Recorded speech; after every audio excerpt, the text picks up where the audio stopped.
हदायत रसालत मुकद्दस मरकज़ की अंजील उसका 6 बाब 7 ता 13 आयत तक।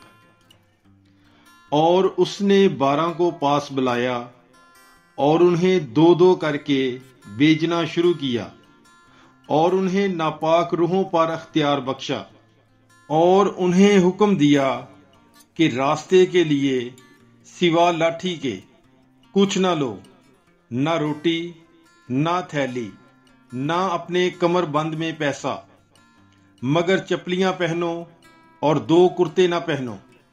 और उनसे कहा, जहां तुम किसी घर में दाखिल हो तो वहीं रहो जब तक कि तुम वहां से रवाना ना हो। और जिस जगह लोग तुम्हें कबूल ना करें और तुम्हारी ना सुने, वहां से निकलते वक्त अपने पांव की गर्द झाड़ दो ताकि उन पर गवाही हो। और वो रवाना होकर मुनादी करने लगे कि तौबा करो। और वो बहुत सी बदरूहों को निकालने और बहुत से बीमारों को तेल मलकर शिफा देने लगे। पाकलाम के पढ़े और सुने जाने पर खुदावंद की बरकत हो। खुदा का शुक्र हो। God bless you. Bible is life.